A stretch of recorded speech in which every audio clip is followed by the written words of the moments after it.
नमस्कार, जय हिंद सभी को। मैं रुद्रेश राघव और कैसे हैं आप सभी। जैसा कि आप सबको पता है 2026 में हमारा पहला बैच जिसमें कि तकरीबन 30,000 युवाओं को वहां से रिटायर्ड किया जाएगा। आर्मी, एयरफोर्स, नेवी तीनों सेनाओं में अग्निपथ स्कीम को लेकर के लगातार तरह तरह की इंफॉर्मेशन आप देख रहे होंगे और इसी के बीच में आप सभी के लिए बहुत ही बेहतरीन और शानदार इंफॉर्मेशन लेकर के हाजिर हूं अग्निवीर को लेकर के, जिसमें आपका एयरफोर्स, नेवी और आर्मी तीनों सेनाओं के लिए। देखिए, आर्मी, एयरफोर्स और नेवी जब से अग्निपथ स्कीम आई, हालांकि इस पर बहुत सारे आपने देखे जगह जगह बहस हुई इस पर, लेकिन अब इस समय वर्तमान में स्थिति कुछ और है।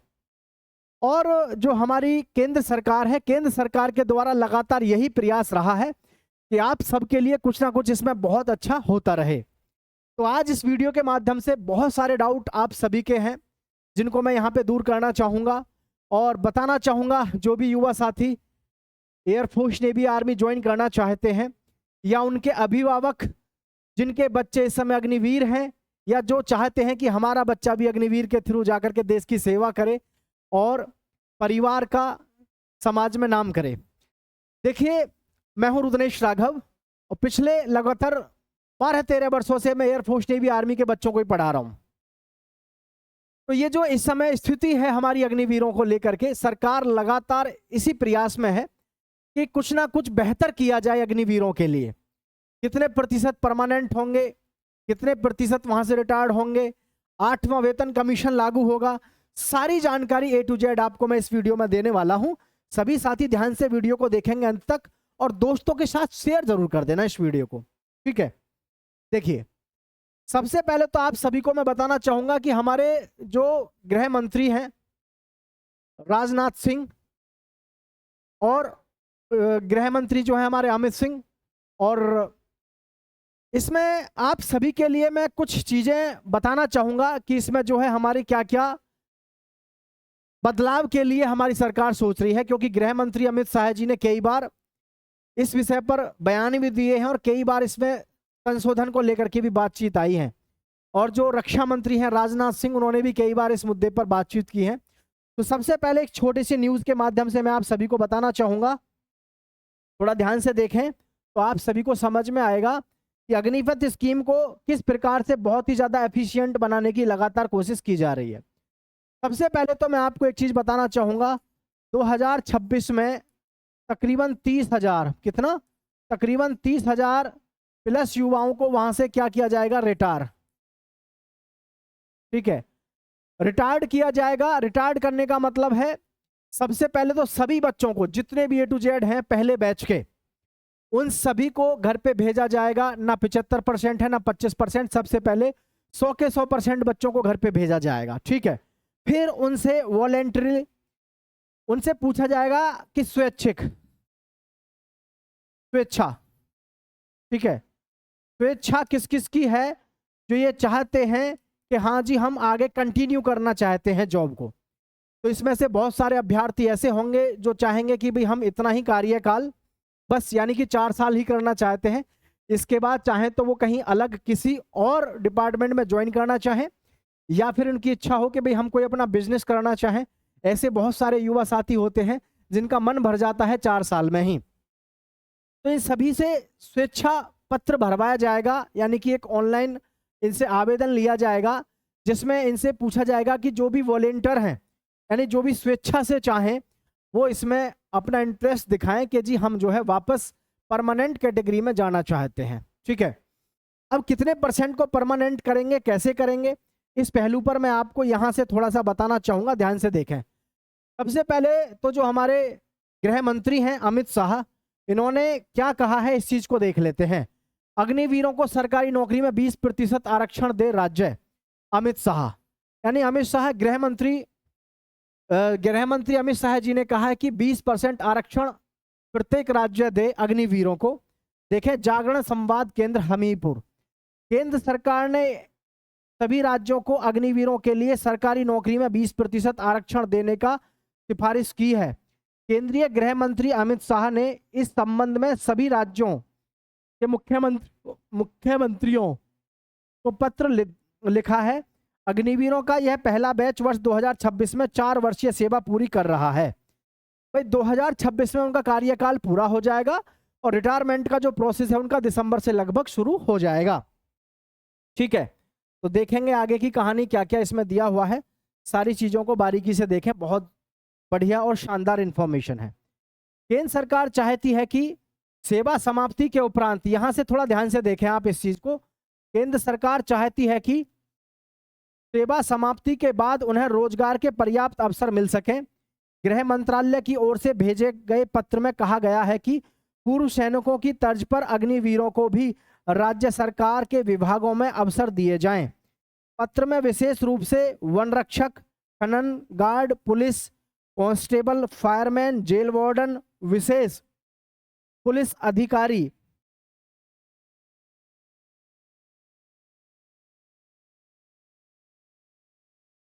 अधिकारी एसपीओ और राज्य आपदा प्रतिक्रिया बल एसडीआरएफ जैसे पदों में 20% आरक्षण दिया जाए। कितना? 20% आरक्षण दिया जाना चाहिए। अब हर स्टेट में पुलिस की भर्ती से लेकर के वन विभाग में हर जगह अगर आपको 20% आरक्षण मिले, I think this is better opportunity for you. अगर हम ये देखें कि आपको 4 साल के बाद में हर विभाग में 20% का आरक्षण मिल रहा है, तो मुझे लगता है कि बहुत अच्छी अपॉर्चुनिटी है आपके पास में। इस कदम का उद्देश्य अग्निवीरों की सेवाओं का उपयोग राज्य में कानून व्यवस्था और आपदा प्रबंधन को मजबूत करने में करना है। देश के कई राज्यों ने इस दिशा में पहल शुरू कर दी है। जी हाँ, सबसे पहले देखो इसमें हरियाणा हमेशा सदैव फ्रंट पे आता है किसी भी नियम को लेकर के, और अच्छी कोई भी सिफारिश की चीज होती है उसे तुरंत इंप्लीमेंट करता है हरियाणा। क्या कहा है? हरियाणा इस तरह का आरक्षण लागू करने वाला पहला राज्य बन गया है जहां पुलिस, खनन गार्ड, जेल वार्डन, विशेष पुलिस अधिकारी और ग्रुप सी पदों में अग्निवीरों के लिए आरक्षण का प्रावधान किया गया है। तो आप समझ सकते हैं हर प्रकार की भर्ती में अगर आपको 20% का आरक्षण मिले, है ना, हर भर्ती में, तो ये आपके लिए गोल्डन अपॉर्चुनिटी है। वो क्यों है इस विषय पे भी मैं आपके साथ में चर्चा करूंगा। अब देखें, उत्तराखंड ने भी पुलिस और अन्य वर्दीधारी सेवाओं में आरक्षण की घोषणा की है। यानी आप समझ सकते हैं, एक तो हरियाणा और एक यूके यानी उत्तराखंड। हिमाचल प्रदेश की बड़ी संख्या में युवा अग्निवीरों के रूप में सेवा दे रहे हैं। 2027 में पहले बैच की वापसी के बाद उनके रोजगारों के अवसर राज्य सरकार के निर्णय पर निर्भर करेंगे। इस संबंध में हिमाचल प्रदेश के सैनिक कल्याण विभाग ने राज्य सरकार को विस्तृत रिपोर्ट भेजी है।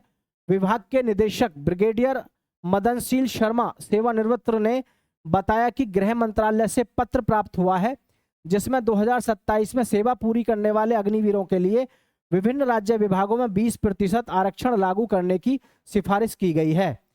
पिछले माह मुख्यमंत्री सुखविंदर सिंह सुक्खू ने कहा था कि अग्निवीरों को सरकारी नौकरियों में आरक्षण देने पर सरकार विचार करेगी।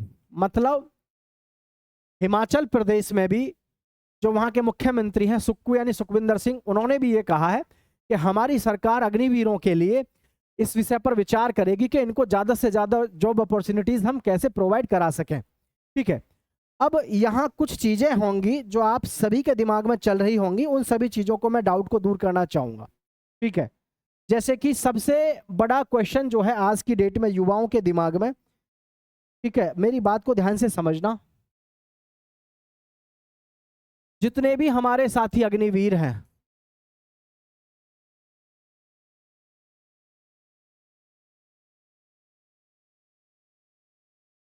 अग्निवीर इस समय जो भी हैं आर्मी में, एयरफोर्स में और नेवी में, ठीक है,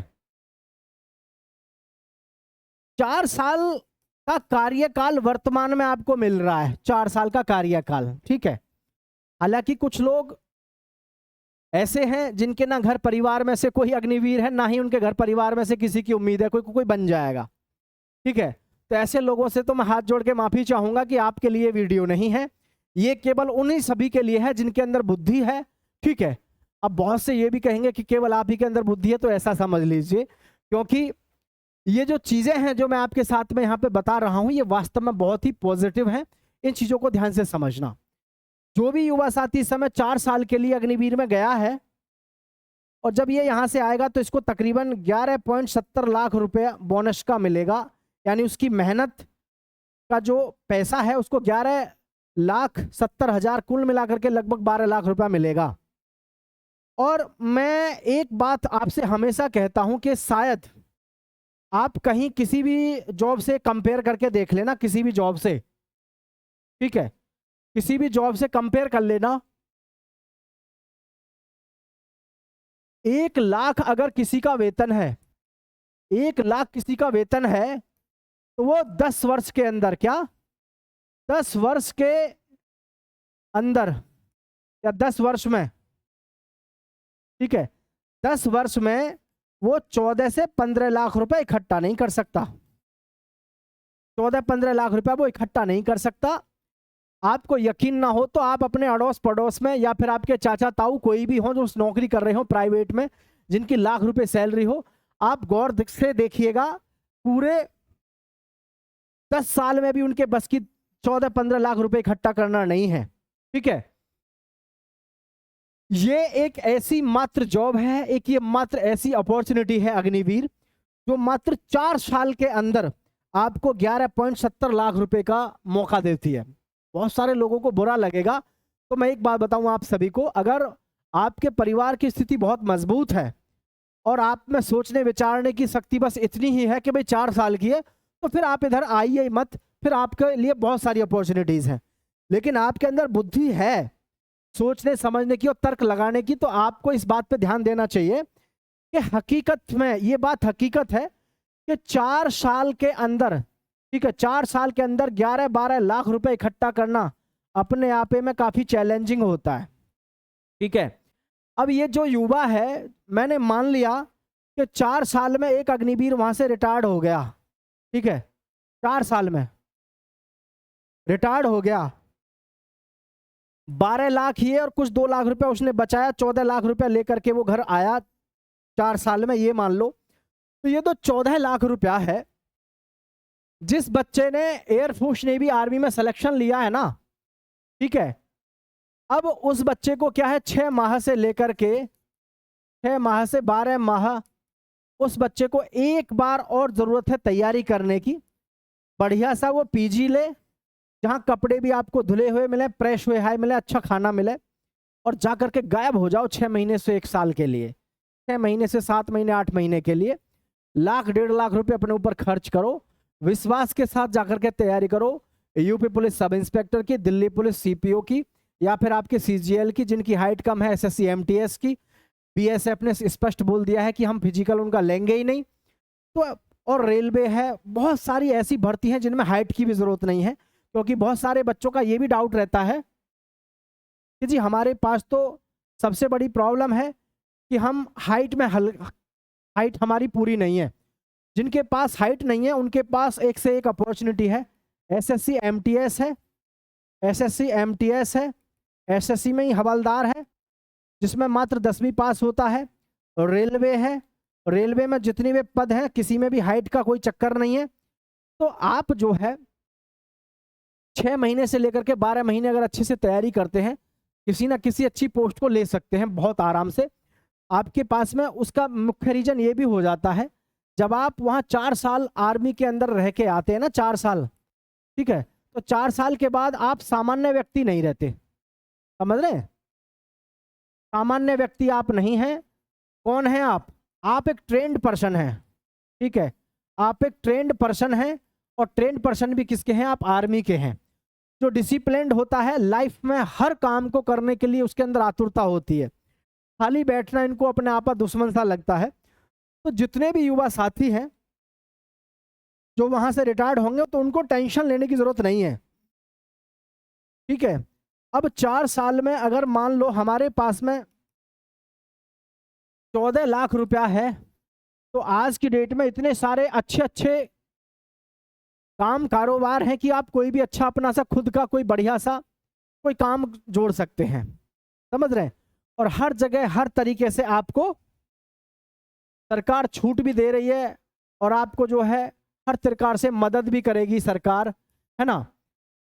तो 14 लाख रुपए का जो एस्टीमेट है मात्र 4 साल के अंदर, ये कम नहीं होता है। बहुत सारे लोग होंगे जिनको ये लगेगा कि 14 लाख में जिंदगी नहीं कटती। 14 लाख में जिंदगी नहीं कटती, लेकिन एक अच्छी जिंदगी की शुरुआत की जा सकती है 14 लाख रुपए से। मैं ये मानता हूं काश मेरे पास जब मैंने तैयारी करी मैं उस समय पे ऐसी इस प्रकार के स्कीम में लग गया होता और 4 साल के बाद मेरे पास 14-15 लाख रुपया होता, तो हो सकता है कि मेरी कंडीशन आज कुछ अलग ही लेवल की होती, है ना। क्यों? जैसे बच्चा 12वीं पास करता है सबसे पहली उसके सामने मुसीबत होती है फाइनेंशियल कॉन्स्टिट्यूट, यानी कि सबसे पहले उसके पास में डेर्थ ऑफ मनी होती है, स्कार्सिटी ऑफ मनी, पैसे की तंगी होती है। और पैसे की तंगी मात्र आपकी 4 साल में खत्म हो रही है, इससे बढ़िया कोई उपाय नहीं है भाई। इसमें तुरंत आपकी जो फैमिली है उसको तुरंत सपोर्ट मिल रहा है। जैसे आपने 12th पास किया, 12th पास करने के साथ तुरंत आपकी फैमिली को एकदम सपोर्ट मिल गया फाइनेंशियल के, हाँ भाई अपने घर से कोई सरकारी नौकरी पे हो गया, ठीक है। तो ये आपके लिए सबसे बेनिफिट है। आपके पास में बहुत सारे ऐसे अपॉर्चुनिटीज होंगे जिसमें आप खुद का स्टार्टअप शुरू कर सकते हैं। बहुत सारी सरकार की ऐसी स्कीम है जिनमें कि सरकार आपको अच्छा खासा लोन प्रोवाइड कराती है। अगर आप अपना बिजनेस करते हैं तो आप तो वैसे भी रिटायर्ड होंगे अग्निवीर से, तो आपको तो बहुत जल्दी हर चीज का ज्यादा फायदा मिलेगा, ठीक है। अब यहाँ एक क्वेश्चन है सबसे बड़ा कि जी परमानेंट कितने होंगे। तो देखो सबसे पहली चीज है 100%। जैसे 100 बच्चे हैं, 100 के 100 बच्चे हैं, तो पहले सभी को क्या वहां से रिटायर्ड किया जाएगा, 100 के 100 को वहां घर भेजा जाएगा। घर भेजेंगे पहले तो सबको, फिर सबसे पूछेंगे कि कौन कौन वॉलेंटियर्स हैं जो आगे कंटिन्यू करना चाहते हैं। और जहां तक है आप देखिएगा 70% युवा ऐसा होगा जो कहेगा कि मैं आगे कंटिन्यू करना चाहता हूं। 25% से 30% तो खुद ही ये कहेगा कि भाई मुझे आगे कंटिन्यू नहीं करना है, ठीक है। क्योंकि हमारी एकेडमी में इतने सारे बच्चे, मैं पिछले 10-12 साल से पढ़ा रहा हूं, तो मैं देखता हूं बहुत सारे बच्चे हैं जिनकी इच्छा सिर्फ यही है कि सर एक बार डिफेंस में जाके वर्दी पहन के और जो टैग है फौजी का वो लेके आना है, उसके बाद में हम अपनी आगे की तैयारी करेंगे, अपना कोई बिजनेस करेंगे। बहुत सारी चीज़ें बहुत सारे बच्चों के मन में रहती हैं, ठीक है। तो ये जो 100% बच्चे हैं इनमें से अभी वर्तमान में जो स्थिति है वो तो यही है आपकी 75% की और 25% की, ठीक है। मतलब ध्यान देना, जो ये परमानेंट होंगे, परमानेंट जो होंगे 25% होंगे, और जो रिटायर्ड होंगे वो कितने होंगे, आपके 75% होंगे। बाकी आप किसी भी प्रकार की कोई भी इंफॉर्मेशन देख रहे हैं चैनल के माध्यम से, यूट्यूब पर या कहीं भी, वो सब केवल हवाई बातें हैं। सरकार की तरफ से अभी इसमें किसी भी प्रकार का कुछ भी लिखित में कोई किसी भी प्रकार का फरमान जारी नहीं हुआ है, ऑफिशियल नोटिस जारी नहीं हुआ है कि हाँ जी हम बच्चों को इतने % परमानेंट करेंगे या उतने करेंगे। अभी केवल यही मानक है कि 25% को परमानेंट किया जाएगा, ठीक है। लेकिन मैं फिर कह रहा हूं अगर आप 75% में भी आते हैं तो भाई कोई दिक्कत नहीं है, आपके पास में एक से एक बढ़कर के अपॉर्चुनिटी है, बस आपको समझने की ज़रूरत है। सबसे बड़ी प्रॉब्लम क्या है, जब हम घर पे थे तो घर पे हमारी सोच कुछ और थी, जब हम सेना में चले गए तो सेना में जाने के बाद हमने अब देखा है कि ज़िंदगी क्या है, किस तरीके से आगे मेहनत करके बढ़ा जाता है, ठीक है। तो ये सारी चीज़ें आपको ध्यान रखनी है कि भाई किसी भी प्रकार से डिमोटिवेट होने का तो इसमें कोई लॉजिक है नहीं। बात करेंगे आपके वेतन को लेकर के, तो देखो वर्तमान में सबको पता है कि वर्तमान में जो हमारा वेतन है, पहली साल में 30,000 में से आपको 21,000 मिलते हैं, 9,000 आपके वो आपके कॉर्पस फंड में चले जाते हैं, ठीक है। इसी प्रकार सेकेंड ईयर में आपको 33,000 रुपये मिलता है, 33 में से 23,100 रुपये आपको 70% उसका इन हैंड मिल जाता है आपके अकाउंट में, और 99,100 रुपये आपके कॉर्पस फंड में चले जाते हैं। थर्ड ईयर में 36,500 है, जिसमें से 10,950 आपके कट जाते हैं। चौथी साल में 40,000 तनख्वाह है, 28,000 आपको मिलती है और 12,000 आपको ये जो है फंड में जुड़ता है। लेकिन एक बात आप सब देख रहे होंगे, ये जो दिया हुआ है 21,000 23,000, जो बच्चे इस समय अग्निवीर हैं जैसे जैसे उनको पोस्टिंग मिलती है हाई अलर्ट एरिया में या फिर एरिया के हिसाब से को एरिया अलाउंस भी मिलता है। ये तो एक मानक फिट किया हुआ है 21,000 का, 23,000 का। बाकी सभी अग्निवीर नीचे कमेंट करके बता सकते हैं कि भाई आप 4 साल हो गए तो आपकी वेतन इस समय पे कितना आपको एक इन हैंड अकाउंट में आ रहा है। ठीक है, अब ये तो आपको भी पता है। देखो, जब आपका 8वां वेतन कमीशन लगेगा, ठीक है, 8वां वेतन आयोग जब लागू होगा, लागू तो हो चुका है, मिलेगा कब वो है सारी चीजें, बस लागू क्या अभी क्लियर होकर के आपके सामने नहीं आया है। हालांकि थोड़ा सा दुख भी है इस बात का कि अभी तक किसी ने भी अग्निवीर पर ये नहीं बोला कि इनको इतने % जो है वेतन में इनके में वृद्धि होगी। लेकिन इतनी बात है, ऐसा नहीं है कि आपकी वृद्धि नहीं होगी वेतन में, आपके वेतन में वृद्धि तो होगी।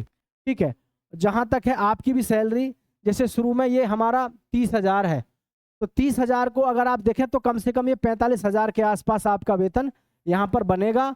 और कुछ ही समय की बात है, सारी चीज़ें आपके सामने क्लियर हो जाएंगी। ठीक है, सारी चीज़ें क्लियर हो जाएंगी। तो लगभग पर मंथ का जो एवरेज आके पड़ेगा शुरू में हमारा, वो कितना आएगा, 50,000 के आसपास आएगा। तो मैं तमाम उन अभ्यर्थियों को, तमाम उन अभिभावक को कहना चाहूँगा जो भी जुड़े हुए हैं अग्निपथ स्कीम से, चाहे उनके बच्चे हों या वो खुद हों, कि भाई अग्निपथ स्कीम में जाने जो भी वाला बच्चा है, आप बहुत ही भाग्यशाली हैं कि आपको देश की सेवा करने का मौका मिल रहा है। और दूसरी चीज़, किसी भी प्रकार से आपको घाटा नहीं है, किसी भी प्रकार से आप अपने मन में ये मत सोचिए। रही बात लोगों की, तो देखो, लोगों के दिल और दिमाग में आज की डेट में एक ही चीज़ बसी हुई है, उसका खुद का जो बच्चा है ना, वो कुछ करे या ना करे, है ना, वो कुछ करे या ना करे, और जो दूसरे का बालक है जो कुछ कर रहा है, उस पर पूरा ध्यान है उसका कि भाई ये कहीं लग ना जाए, ये कहीं कुछ हो ना जाए। ठीक है, तो ये जो इस प्रकार के लोग होते हैं, जो आपको इस प्रकार की बातें करते हैं, अरे 4 साल की तो है ना, रात को उनकी छाती पे सांप लौटता है, आपको नहीं पता है, समझ रहे, छाती से होकर के सांप गुजरता है कि भैया सरकारी नौकरी पे लग गया, पता ना परमानेंट होगा और जी 12-14 लाख रुपए मिलेगा। तो ये सारी चीजें उनके साथ बीतती रहती हैं, वो बात अलग है। आपकी खुशी को, आपकी जो खुशी है वो उनके हजम नहीं होती है। आपको खुशी है कि आपका बच्चा जॉब लग गया। जो आस पड़ोस के लोग होते हैं उन पे दिमाग ना लगाएं। ठीक है, बहुत सारे लोग हैं इस दुनिया में जो जिंदगी जीने नहीं आए, केवल कुढ़ कुढ़ के जिंदगी जीने आए हैं, है ना। मैं कितने ऐसे आदमियों को अपने जीवन में देख चुका हूं जिनके पास धन दौलत माया है, सुबह से लेकर शाम तक, है ना, सुबह से शाम तक उनके सर में केवल एक ही दर्द रहता है कि भाई सामने वाला मजे क्यों ले रहा है, सामने वाला खुश क्यों है, वहां क्या हो गया, इधर क्या हो गया। और उनके पास हर चीज है लेकिन उनके पास शांति नहीं है। ठीक है, ना खा रहे हैं ना पी रहे हैं, ना उनके पास कोई शौक मौज नहीं है ना, कुछ नहीं है उनके जीवन में, सिर्फ एक ही चीज है, तनाव। और वो तनाव किस चीज का है, केवल सामने वालों को देख करके। तो जिंदगी जीने का अगर आपको भी मजा लेना है, आप अग्निवीर बन गए हैं तो आप बहुत बेस्ट हैं यार। ठीक है, और बेस्ट आज का जो जीवन है जीने का, जो आज का जो तौर है, आज का जो तरीका है, वो सिर्फ यही है, भाड़ में जाने दो दुनिया को यार, अपनी जिंदगी, मतलब अपनी जिंदगी अपने तरीके से जियो। ना कोई अपना है ना कोई सगा है, केवल परिवार है आपका अपना, ये बात ध्यान रखना। ठीक है, जिस समय आप बीमार होते हैं तो अस्पताल में कोई भी आपका सगा संबंधी ये कहने नहीं आएगा कि ले 50,000 रुपए भाई इलाज करा ले। ठीक है, और तो और फोन भी नहीं उठाएगा एक बारे में कभी आप पैसे मांगने लग जाओ। तो आप अब इतने सक्षम हो चुके हैं कि कोई आपसे उम्मीद कर सकता है, लेकिन कोई ये नहीं सोचेगा कि मुझ पे कॉल कर रहा है तो भाई ऐसा ना हो मेरे से पैसे मांगे। ठीक है, और बेरोजगारी के इस दौर में जो लोग बेरोजगार हैं उनकी स्थिति को वही समझ सकते हैं जो इस समय बेरोजगार हैं।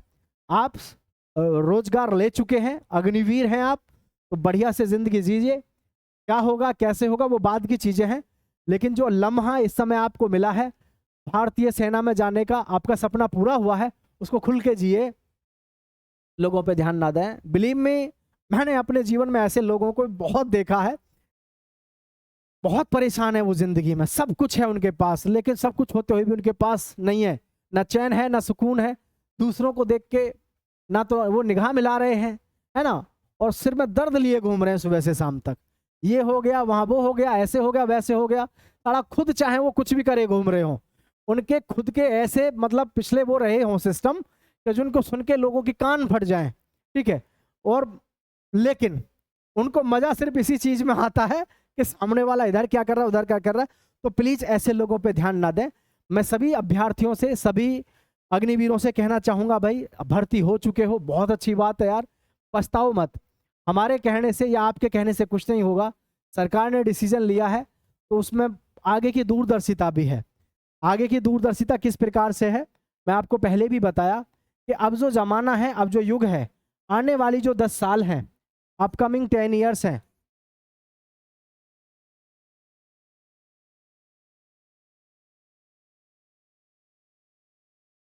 जो अपकमिंग 10 ईयर्स हैं, ठीक है, इनमें आप देखना सिपाही की जो भर्ती है ये बहुत कम हो जाएगी, स्लो हो जाएगी। जबकि आने वाली 10 साल में ज़्यादा भर्ती होनी चाहिए। तो जैसे जैसे जनसंख्या बढ़ती है, जैसे जैसे समय आगे बढ़ता है, तो हर विभाग में ज़्यादा भर्ती होती है। लेकिन ये धीरे धीरे यही रहेगी जो अब है, स्टेबल सी रहेगी। क्यों? आने वाले समय में युद्ध जो रहेगा वो केवल साइबर अटैक का ही रहेगा। आजकल जितने भी युद्ध हो रहे हैं उनमें सैनिक जाकर के युद्ध थोड़ा ही लड़ रहे हैं। आप बताओ, कहीं युद्ध जो चल रहे हैं आजकल, सैनिक एक दूसरे में गोली थोड़ा ही बजा रहे हैं। क्या हो रहा है? सारा का सारा टेक्नोलॉजी का जमाना है। आने वाले समय में आप देखिएगा सैनिकों की बहुत ज्यादा जरूरत नहीं रहेगी। वो ठीक है, देश को आंतरिक और बाह्य सुरक्षा के लिए सेना का बड़ी संख्या में होना बहुत अनिवार्य है। लेकिन आप ये चीज खुद देखना कि आने वाले समय में ये जो टेक्नोलॉजी का जमाना है ये खास जरूरत नहीं पड़ने देगा सिपाहियों की। आप सभी का बहुत बहुत धन्यवाद। जय हिंद, जय भारत साथियों।